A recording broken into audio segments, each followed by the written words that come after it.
കോഴിക്കോട് ജില്ലയുടെ കിഴക്കൻ മലയോര മേഖലയായ മരുതോങ്കര പഞ്ചായത്തിലാണ് ജാനകിക്കാട് സ്ഥിതി ചെയ്യുന്നത്.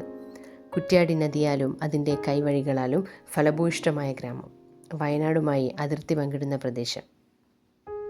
കുറ്റ്യാടി ടൗണിൽ നിന്നും 5 കിലോമീറ്റർ സഞ്ചരിച്ചാൽ മരുതോങ്കര എത്താം. അവിടെ നിന്നും പാലം കടന്ന് ജാനകിക്കാട്ടിലേക്ക് പോവാം. അക്വാഡക്റ്റ് അഥവാ നീർച്ചാൽ എന്ന പേരിൽ അറിയപ്പെടുന്ന ഇത്തരം പാലങ്ങൾക്കടിയിലൂടെ വലിയ അളവിലുള്ള വെള്ളം കൊണ്ടുപോകുന്ന കനാലുകളാണ്. കുറ്റ്യാടി ഡാമിൽ നിന്ന് വരുന്ന വെള്ളം ജലസേചനത്തിനായി കടന്നു പോകുന്നത് ഇത്തരം പാലങ്ങൾ വഴിയാണ്. പാലത്തിൻ്റെ ഇരുവശത്തുമായി മരുതോങ്കര പാടശേഖരം കാണാം.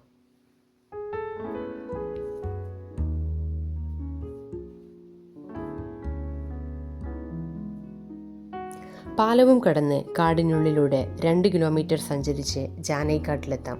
113 ഹെക്ടർ വിസ്തൃതിയിൽ ജാനകിക്കാട് വ്യാപിച്ചു കിടക്കുന്നു. 30 രൂപ ടിക്കറ്റ് എടുത്ത് ഇതുവഴി പ്രവേശിച്ചാൽ 1.5 കിലോമീറ്റർ കാടിനുള്ളിലൂടെ പുഴയും കാടിൻ്റെ ഭംഗിയും ആസ്വദിച്ച് നടക്കാം. ഇന്ന് നമ്മൾ പോകുന്നത് മീൻതുള്ളിപ്പാറ വ്യൂ പോയിന്റിലേക്കാണ്. ഇതാണ് ചവറമൊഴി പാലം. ഈ പാലവും കടന്ന് വലത്തോട്ട് പോയാൽ മീൻതുള്ളിപ്പാറ വ്യൂ പോയിന്റിൽ എത്താം. 100 മീറ്റർ നീളത്തിലുള്ള ഈ പാലത്തിലൂടെ ഒരേ സമയം ഒരു വണ്ടിക്ക് മാത്രമേ പോവാൻ കഴിയുകയുള്ളൂ. ചവറമൊഴി പാലവും ഒരു അക്വാഡക്റ്റായി പ്രവർത്തിക്കുന്നു.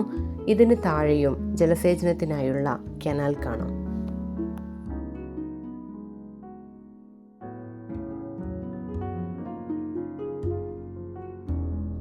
ജാനകിക്കാടിൻ്റെ യഥാർത്ഥ ഭംഗി ആസ്വദിക്കാൻ പറ്റിയ ഇടമാണ് മീൻതുള്ളിപ്പാറ വ്യൂ പോയിന്റ്. കാടിനുള്ളിലൂടെ ശാന്തമായി ഒഴുകുന്ന കുറ്റ്യാടിപ്പുഴ, പാറക്കെട്ടുകൾക്ക് മുകളിലൂടെ തെളിഞ്ഞൊഴുകുന്ന വെള്ളം.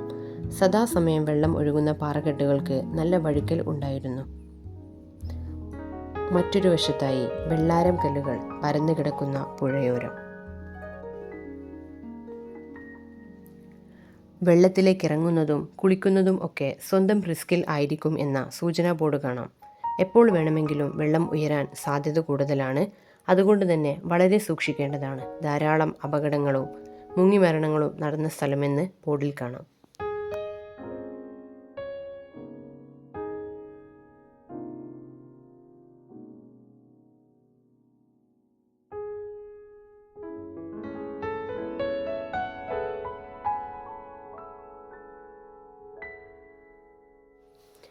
കുറ്റ്യാടി തെങ്ങ്, നെല്ല്, വാഴ, കവുങ്ങ്, റബ്ബർ, ഫലവൃക്ഷങ്ങൾ എന്നിവയാൽ സമ്പുഷ്ടമായ കർഷക ഗ്രാമം.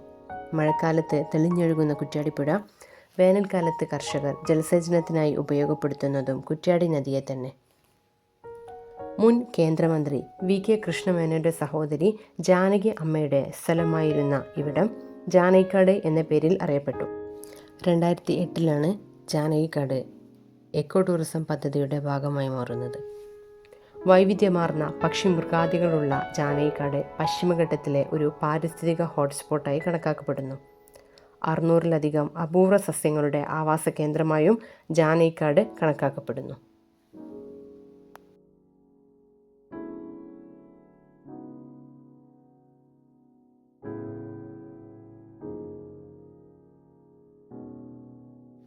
മീൻതുള്ളിപ്പാറയിൽ നിന്നും പെരുവണ്ണാമൂഴി ഡാമിലേക്കാണ് പിന്നീട് ഞങ്ങൾ പോയത്. ഡാം നിറഞ്ഞൊഴുകുന്നുണ്ടായിരുന്നു. കാടിനുള്ളിലൂടെയുള്ള ഈ പാതയും മനോഹരമായിരുന്നു.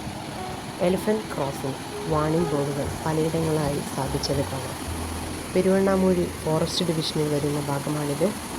പെരുവണ്ണാമൂഴി ഡാം, കൃഷി വിജ്ഞാൻ കേന്ദ്ര, ICAR എക്സ്പെരിമെൻ്റൽ ഫാം എന്നിവ ഈ പാതയിൽ കാണാം. തൊട്ടിൽപ്പാലം ഡെപ്പോയിൽ നിന്നും കോഴിക്കോട്ടേക്ക് KSRTC ഇതുവഴി സർവീസ് നടത്തുന്നുണ്ട്. അതിരാവിലെ കാടിനുള്ളിലൂടെയുള്ള KSRTC യാത്രയും അതിമനോഹരമാണ്. പെരുവണ്ണാമൂഴിയിൽ നിന്നും 9 കിലോമീറ്റർ സഞ്ചരിച്ചാൽ പൂഴിത്തോട് എന്ന ഗ്രാമവും കാണാം. പശുക്കടവ്, ചെമ്പനോട എന്നിവയാണ് സമീപ ഗ്രാമങ്ങൾ. ഇവിടെ നിന്നും ചെമ്പനോട, മുള്ളംകുന്ന് മരുതോങ്കര വഴി കുറ്റ്യാടി എത്താം.